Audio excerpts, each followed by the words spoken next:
idea. We're the Load League, so the Load is our patron saint and must have a ring too. What waste, Gwyneth commented. We can use the worst one, Daphne suggested, examining the rings critically. Your souls are of the earth, earthy, Nina told them. I think it's a stupendous idea, Sally. It'll make it all much more sort of binding. It's awfully unpractical, Gwyneth grumbled, unconvinced. Can't you understand symbolism, my poor girl? Asked Nina sadly. You're reading the English school, and yet you haven't a drop of poetry in your soul. Let's get on, Daphne suggested. It's chilly. We'll inscribe the object of the League in our secret code books in my room after tea, Sally decreed. It's getting too dark here. So much more suitable, Daphne pointed out, for mysteries. Anyway, who kept us waiting? Demanded Gwyneth. Of course, I was pleased to find you so punctual, dears, said Sally approvingly, but you could hardly expect me to ask the mortar to cut his coaching short because I had a pressing engagement. Not at all the sort of thing our revered Cordell would approve of, Daphne interrupted, but as a matter of fact, he seemed in quite a hurry to get away himself. Always thought you were lacking an essay, my poor girl, Daphne interrupted again. And I was here half a moment after 4. The mortar was definitely gloomy, I thought. Didn't appreciate my essay as much as it deserved. Probably missing his usual afternoon nap, Gwyneth suggested. Now that's not a bit like the mortar, Daphne declared. He's quite a he-man, really, more likely to take a brisk swim or run around the parks in shorts. Or perhaps have a canoe race with Burs, said Gwyneth. No, Sally announced firmly. The mortar is a white man, though I don't know how Daphne is so sure about his he-ness. He wouldn't associate with the dregs of the university. Anyway, it was decent of him to fit in this extra coaching for me because I missed the other through flu.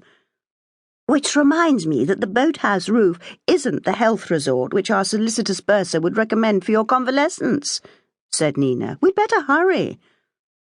Remember, Sally reminded them, that after the League is well and truly formed, none of us may mention Burs without a fitting imprecation. I believe it's rather a pity, Daphne mused, that we didn't include Draga. She's so good at curses.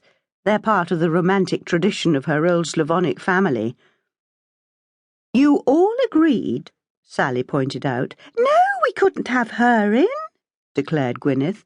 She's serious about all the wrong things and flippant about what's really serious. And you never know how far she'll go. She'd be committing a crime on Burs and bringing us all to the gallows. Besides, she can't keep anything secret.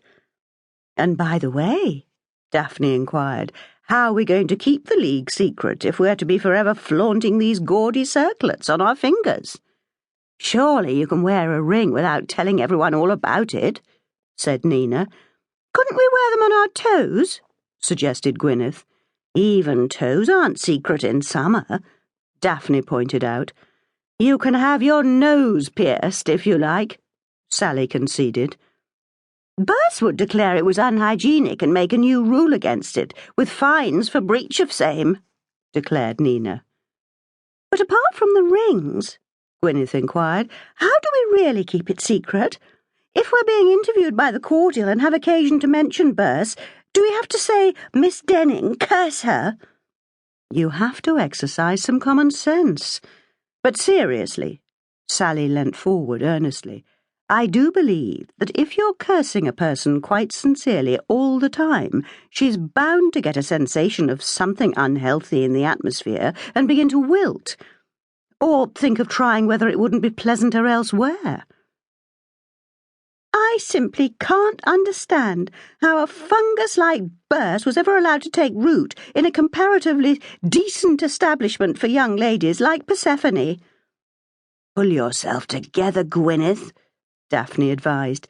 If you learnt any botany at school, you'd know that fungus grows spontaneously in damp spots, such as Oxford, and especially Perse Island. It's a survival of the primeval slime. And even if we eradicate Burs, she'll doubtless grow again. But nevertheless, we must do our best to bring about peace in our time. By the way, do you know, Persephone once